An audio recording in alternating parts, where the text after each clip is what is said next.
Ever wonder how new drugs go from clinical trials to helping patients? Drug development starts when molecules are identified as being potentially helpful at treating medical conditions. They then go through the stages of clinical trials, where researchers test for safety, efficacy, and dosage. If the clinical trials are successful, the drug manufacturer may seek official approval from Health Canada. Health Canada reviews the drug to determine if it is safe and effective. If this approval, called a Notice of Compliance, is granted, patients can then pay for the drug out of pocket, and some private insurance plans may cover the cost of the drug. But how do drugs get listed on the public drug plans funded by the government?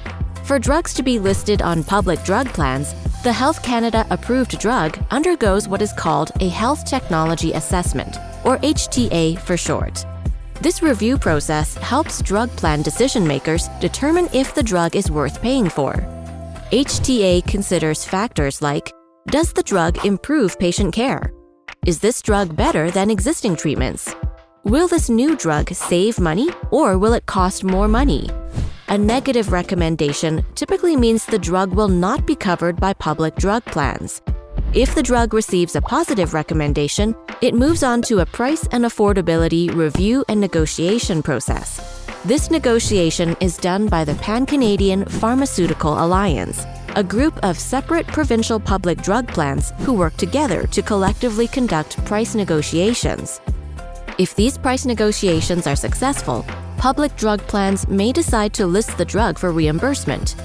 Each jurisdiction listing may also have certain criteria requirements that patients have to meet. While this path may be long and complex, innovation can bring hope to patients in need.